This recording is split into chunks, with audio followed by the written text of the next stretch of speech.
मुख्यमंत्री भगवंत मान जी, अब मैं बेनती करता हूं लोकप्रिय नेता अरविंद केजरीवाल,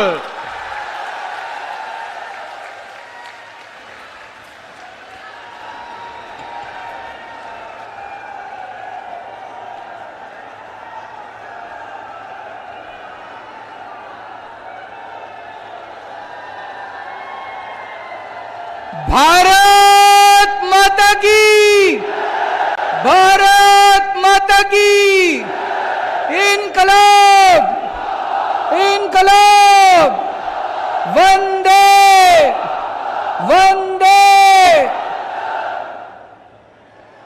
इतनी बड़ी संख्या में कोने कोने से आए हुए मेरे प्यारे बहनों, भाइयों, माताओं, बुजुर्गों, बच्चों, आप सब लोगों को मेरा नमस्कार, सबको मेरा प्रणाम। आज जब मैं यहां आ रहा था, किसी ने मुझसे पूछा, सर कहां जा रहे हो? मैंने कहा मध्य प्रदेश जा रहा हूं। कहते हैं वही जहां व्यापम घोटाला हुआ था।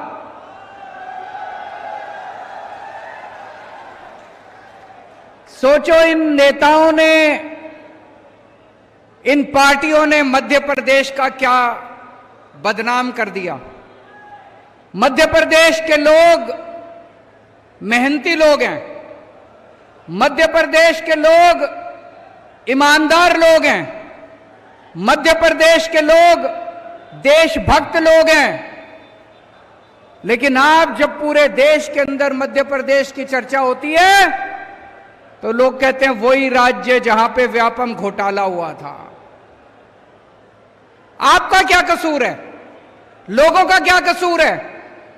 आपके नेताओं ने और आपकी पार्टियों ने आज पूरे देश के अंदर आपका नाम बदनाम कर दिया।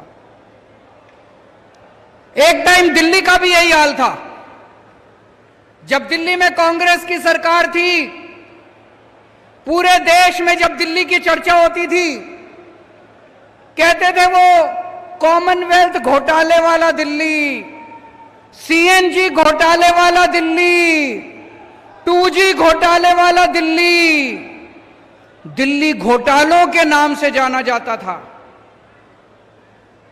आज जब से आम आदमी पार्टी की सरकार बनी है, पूरे देश में जब दिल्ली की चर्चा होती है, लोग क्या कहते हैं? दिल्ली जहां पे अच्छे अच्छे स्कूल हैं, दिल्ली जहां पे मोहल्ला क्लिनिक है, दिल्ली जहां पे बिजली मुफ्त है, दिल्ली जहां पे 24 घंटे बिजली आती है, दिल्ली जहां पे पानी शानदार है, आज दिल्ली अपने कामों की वजह से शिक्षा के लिए, स्वास्थ्य के लिए पूरे देश में जाना जाता है। मेरे पास मध्य प्रदेश के कुछ लोग आए, बोले सर हमारे यहां बिजली बड़ी महंगी है। बिजली महंगी है या सस्ती है? आपको जान के ताज्जुब होगा, दिल्ली में बिजली फ्री है, दिल्ली में बिजली मुफ्त है, बिजली का बिल नहीं आता, बिजली का बिल 0 आता है। 0 0 मतलब 0, एक भी पैसा नहीं देना पड़ता। 1 साल से हमारी पंजाब में सरकार बनी है, पंजाब में भी अब बिजली का बिल 0 आने लगा है। 0। मैं मजाक नहीं कर रहा, मैं ये देख रहा हूं, कई लोग बड़े अचंभे से देख रहे हैं कि 0 कैसे आ सकता है। दिल्ली में बिजली का बिल 0 आता है, 0। पंजाब में बिजली का बिल 0 आता है, 0। और 24 घंटे बिजली आती है। 24 घंटे बिजली के पावर कट नहीं लगते। पहले दिल्ली में 8-8 घंटे पावर कट लगते थे। जब से दिल्ली में हमारी सरकार आई है, 24 घंटे बिजली आती है, 0 बिजली का बिल आता है। पंजाब में 1 साल पहले तक 7-7, 8-8 घंटे के पावर कट लगते थे। जब से हमारी सरकार आई है, पंजाब में 24 घंटे बिजली आती है, 0 बिजली का बिल आता है। मुझे पता चला है कि मध्य प्रदेश में भी 8-8, 10-10 घंटे के पावर कट लगते हैं और 200 यूनिट के मुझे बताया गया 2000 रुपए का बिल आता है। 2000 रुपए का बिल। एक बेचारा आम आदमी बिजली का बिल भरेगा कि कमाएगा कि खाएगा, क्या करेगा? दोस्तों, जब मैंने दिल्ली में बिजली का बिल 0 करा, मोदी जी बड़े नाराज हो गए, प्रधानमंत्री जी बहुत नाराज, गुस्सा हो गए मेरे से बहुत ज्यादा। बोले केजरीवाल फ्री की रेवड़ी बांट रहा है, केजरीवाल फ्री की रेवड़ी बांट रहा है। प्रधानमंत्री जी बहुत बड़े हैं, हम तो बहुत छोटे हैं। मैं प्रधानमंत्री जी को पूरी विनम्रता से कहना चाहता हूं, हां मोदी जी, मैं फ्री की रेवड़ी बांट रहा हूं। आपको क्या तकलीफ है अगर मैं फ्री की रेवड़ी बांट रहा हूं तो? आपको फ्री की रेवड़ी चाहिए कि नहीं चाहिए?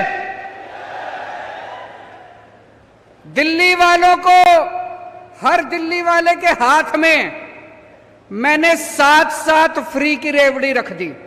7 फ्री की रेवड़ी हर एक दिल्ली वाले के हाथ में। पहली रेवड़ी, हर दिल्ली वाले की बिजली मुफ्त कर दी मैंने। 24 घंटे बिजली फ्री कर दी। 24 घंटे बिजली आती है, मुफ्त बिजली आती है। पहली फ्री की रेवड़ी। दूसरी फ्री की रेवड़ी, पूरे दिल्ली में शानदार स्कूल बना दिए। इतने अच्छे अच्छे स्कूल, इतने अच्छे अच्छे स्कूल बच्चों के पढ़ाई लिखाई के लिए। गरीबों के बच्चे, अमीरों के बच्चे एक साथ पढ़ते हैं। अब एक ही डेस्क पे जज का बेटा, आईएएस अफसर का बेटा और रिक्शे वाले का बेटा एक ही डेस्क पे बैठ के एक साथ पढ़ते हैं दिल्ली के अंदर। सबके बच्चों के लिए मैंने शिक्षा मुफ्त कर दी, पूरी शिक्षा मुफ्त। शानदार स्कूल बना दिए पूरी दिल्ली में। ये दूसरी रेवड़ी। तीसरी रेवड़ी, सबका इलाज मुफ्त कर दिया। सबका, बच्चा, बूढ़ा, जवान, औरत, आदमी, ब्राह्मण, बनिया, इस जात का, उस जात का, इस धर्म का, उस धर्म का, अमीर, गरीब, शानदार सरकारी अस्पताल बना दिए। जगह जगह मोहल्ला क्लिनिक खोल दिए। सबका इलाज मुफ्त कर दिया। ये तीसरी रेवड़ी। चौथी रेवड़ी, सबका पानी मुफ्त कर दिया।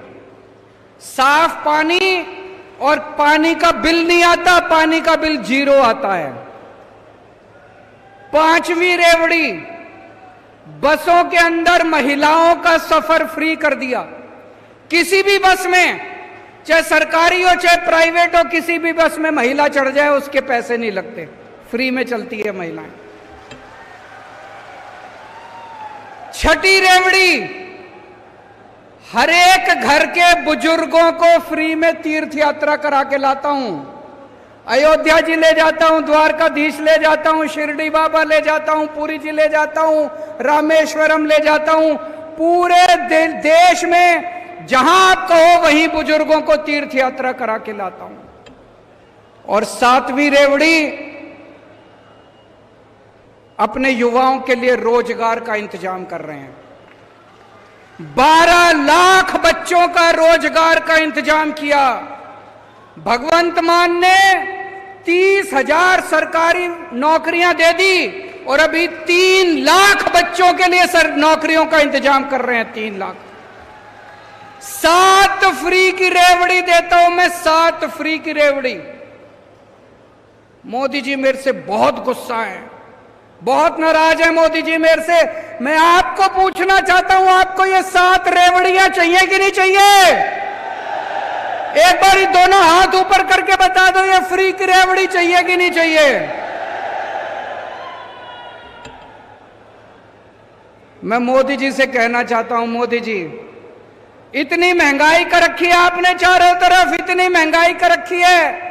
मैंने अगर हर इंसान की चेहरे पे थोड़ी सी मुस्कान ला दी तो बताओ मैंने क्या पाप कर दिया? इतनी महंगाई हो रही है चारों तरफ।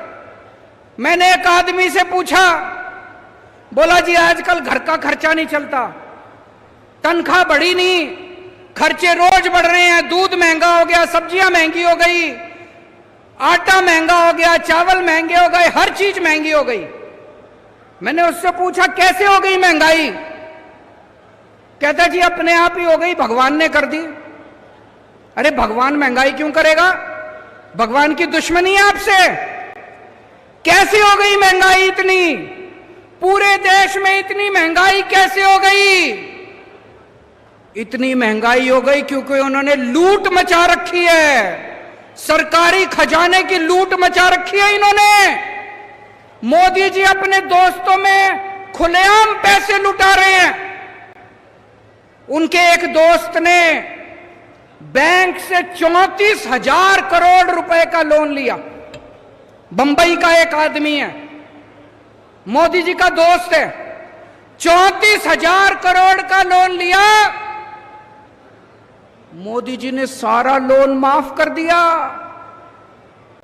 सारा लोन माफ कर दिया। एक और आदमी गुजरात का, उसने 22,000 करोड़ रुपए का लोन लिया बैंक से, 22,000 करोड़। मोदी जी ने सारा लोन माफ कर दिया। अरे ऐसे खजाना लुटा रहे हैं, ऐसे खजाना लुटा रहे हैं, खुली लूट चल रही है। और पैसा कहां से आ रहा है? आपके ऊपर टैक्स लगा रहे हैं। दूध पे टैक्स लगा दिया, छाछ पे टैक्स लगा दिया, पनीर पे टैक्स लगा दिया, आटे पे टैक्स लगा दिया, चावल पे टैक्स लगा दिया, तेल पे टैक्स लगा दिया, हर चीज पे टैक्स लगा दिया। अंग्रेज, हम कहते हैं अंग्रेज हमारा खून चूसते थे, इतना खून तो अंग्रेजों ने भी नहीं चूसा। अंग्रेजों ने भी कभी आटे पे टैक्स नहीं लगाया था, अंग्रेजों ने कभी दूध पे टैक्स नहीं लगाया था, अंग्रेजों ने कभी चाय पे टैक्स नहीं लगाया था, अंग्रेजों ने कभी चावल पे, खाने पीने की चीजों पे टैक्स नहीं लगाया था। पिछले 75 साल में एक बार भी खाने पीने की चीज पे टैक्स नहीं लगा था। देश में पहली बार मोदी ने पहली बार टैक्स लगाया खाने पीने की चीज। और कितना टैक्स? पेट्रोल ले लो, पेट्रोल क्या भाव है यहां पे मध्य प्रदेश में? 108 रुपए, 108 रुपए पेट्रोल है आपके यहां। उसमें 57 रुपए पेट्रोल और बाकी सारा टैक्स। 57 रुपए का पेट्रोल, बाकी सारा टैक्स। सोचो कितना टैक्स ले रहे हैं ये, कितना टैक्स ले रहे हैं ये सारा टैक्स का पैसा, पूरे देश से टैक्स का पैसा लूट के 20,000 करोड़ इसको दे दिए, 30,000 करोड़ इसको दे दिए, 40,000 करोड़ बांट दिया, सारा पैसा लूट लिया, सारा पैसा। मैं आपसे पूछना चाहता हूं, जिस आदमी के 34,000 करोड़ रुपए माफ करे, उसके फ्री में माफ करे क्या? उसके फ्री में माफ करे क्या? आज की दुनिया में कोई भाई नहीं है, कोई दोस्त नहीं है, कोई मां नहीं है, कोई बाप नहीं है। 34,000 करोड़ रुपए मोदी जी ने अगर किसी के माफ करे तो फ्री में माफ करे क्या? कुछ तो लिया होगा। कितना लिया होगा? कितना लिया होगा? भाई साहब बता रहे 11 लाख करोड़ रुपए माफ कर दिए मोदी जी ने।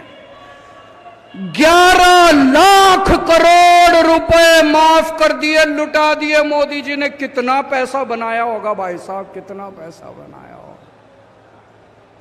बेईमानी करे मोदी जी और जेल में भेजे मनीष सिसोदिया को।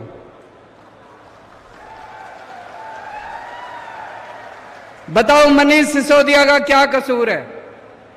एक बेचारा टीचर का बेटा गरीबों के बच्चों को पढ़ाने चला था।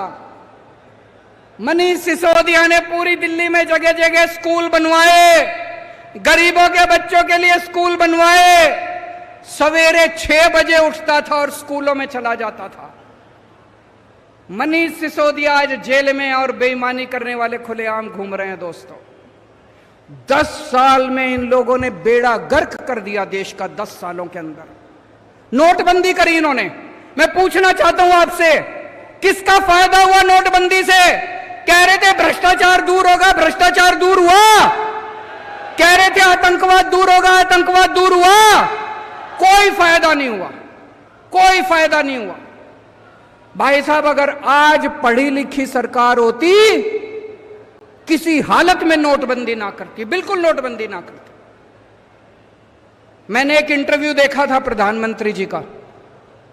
उनसे पूछा, प्रधानमंत्री जी आप कितने पढ़े हो? बोले मैं बस गांव के स्कूल में गया हूं, मैं कॉलेज नहीं गया। मैंने उनका एक भाषण सुना था प्रधानमंत्री जी का। उस भाषण में कह रहे थे मैं बस गांव के स्कूल में गया हूं, मैं कहीं कॉलेज वॉलेज की पढ़ाई नहीं करी। मैं आपसे पूछना चाहता हूं, क्या आज आधुनिक 21वीं सदी के भारत के प्रधानमंत्री को पढ़ा लिखा होना चाहिए कि नहीं होना चाहिए? मैं आपको एक कहानी सुनाना चाहता हूं।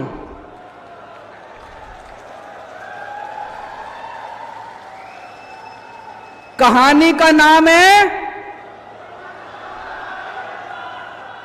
चौथी पास राजा।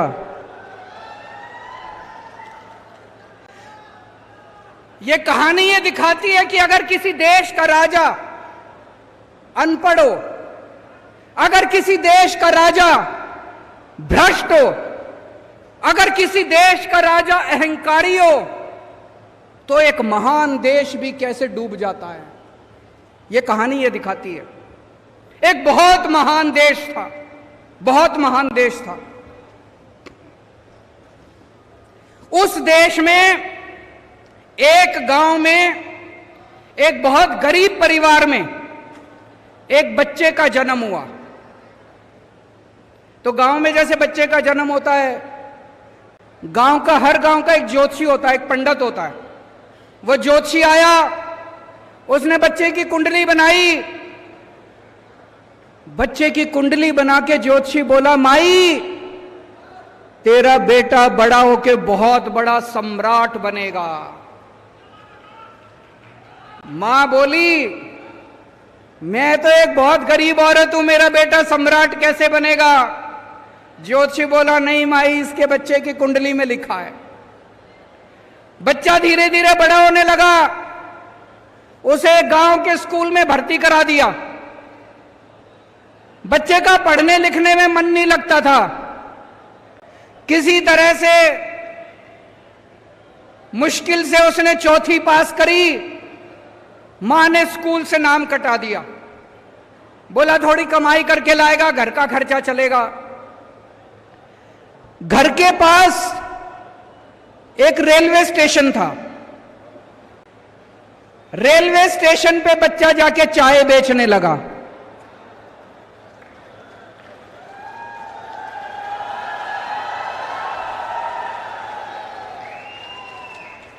बच्चा भाषण बड़े अच्छे देता था, बचपन से ही भाषण बड़े अच्छे देता था। एक बार भाषण देना शुरू करता और जो बंद ही नहीं होता, गांव के लड़कों को इकट्ठा कर लेता और भाषण देना चालू करता। धीरे धीरे करके बच्चा बड़ा हुआ। ज्योतिषी ने कहा था, कुंडली में लिखा था, बच्चा उस महान देश का राजा बन गया बड़ा होके। अब बच्चा राजा तो बन गया, उस चौथी पास राजा को कुछ भी ना आए, पढ़ना लिखना आता नहीं था, समझ थी नहीं। अफसर आते थे, जो मर्जी फाइल पे साइन करा के ले जाते थे अफसर, जो मर्जी फाइल पे। अफसर उसको अंग्रेजी में बोलते, उसको समझ नहीं आता। जो मर्जी फाइल पे राजा साइन कर देता, अफसरों की ऐश हो गई। धीरे धीरे पूरे देश में फैल गया कि राजा अनपढ़ है। राजा को बड़ा चिंता होने लगी कि लोग तो मेरा मजाक उड़ाते हैं। राजा ने जुगाड़ करके कहीं से एक फर्जी डिग्री का इंतजाम कर लिया, एमए की डिग्री। राजा बोला मैं एमए हूं। अब जनता हंसने लगी। जनता को तो पता था असलियत क्या है। जनता को तो पता था राजा की डिग्री फर्जी है। दोस्तों, धीरे धीरे लोग उसके पास आते और उसे बेवकूफ बना के जो मर्जी करके चले जाते। एक दिन कुछ लोग आए, बोले महाराज नोटबंदी कर दो, आप जैसा इतना बड़ा राजा ही नोटबंदी कर सकता है। नोटबंदी करने से भ्रष्टाचार दूर हो जाएगा, आतंकवाद दूर हो जाएगा। राजा को समझ तो थी नहीं, लोगों ने चढ़ा दिया, राजा भी चढ़ गया, राजा ने नोटबंदी कर दी। और भाई साहब, वो पूरे देश के अंदर लोग लाइनों में खड़े हो गए, बैंकों के आगे लंबी लंबी लाइनें लग गई, इतने लोग मारे गए और वो महान देश 20 साल पीछे चला गया। 20 साल पीछे चला गया महान देश, 20 साल पीछे। एक दिन उस राज्य के अंदर, उस देश के अंदर बहुत बड़ी महामारी आई। उस महामारी में कई लोग मारे गए। एक आदमी ने आके राजा को कहा, महाराज पूरे देश के लोगों को बोलो कि ताली और चम्मच बजाएंगे, ताली और चम्मच से। अब राजा को समझ तो थी नहीं, पढ़ा लिखा था नहीं, अनपढ़ था। पूरे देश से उसने ताली और चम्मच बजवा दिए। लोग मरते रहे, लोग बहुत ऑक्सीजन की कमी से लोग मरते रहे। दोस्तों, धीरे धीरे उस राजा के दोस्तों ने लूटमार मचा दी। राजा ने किसी को 10,000 करोड़ दे दिए, किसी को 20,000 करोड़ दे दिए। पूरे देश में महंगाई फैल गई, बेरोजगारी फैल गई, बलात्कार होने लगे, चारों तरफ हाहाकार मच गया। ऊपर सारे देवता देख रहे थे, आसमान में सारे देवता इकट्ठे हुए और सारे देवता मिलके शिवजी महाराज के पास गए। बोले महाराज कुछ करो, पृथ्वी पे घोर अन्याय हो रहा है, घोर पाप हो रहा है, कुछ करो। महाराज ने आंखें बंद करके ध्यान किया और शिवजी महाराज ने उस महान देश के हर आदमी के अंदर आके ऐसी भावना डाली कि अगली बार जब चुनाव हुआ, अपने आप लोगों का बटन उसके बटन पे नहीं गया, दूसरा बटन दब गया लोगों का, और वो राजा हार गया उस चुनाव के अंदर। और मैंने सुना है कि आजकल वो राजा दोबारा उसी स्टेशन पे जाके चाय बेच रहा है। दोस्तों, वक्त बड़ा बलवान है, वक्त बड़ा बलवान है, वक्त से डरना चाहिए। और अंत में मैं आप लोगों को यही कहना चाहता हूं, जैसे दिल्ली के लोगों ने बीजेपी और कांग्रेस को उखाड़ के फेंका, जैसे पंजाब के लोगों ने बीजेपी, कांग्रेस, अकाली दल को उखाड़ के फेंका, एक मौका आप लोग आम आदमी पार्टी को देके देखो। मैं आपको कहना चाहता हूं, आप इस मामा को भी भूल जाओगे और मामा के सारे इन चेले चपाटों को भी भूल जाओगे। भारत माता की बहुत बहुत धन्यवाद। अभी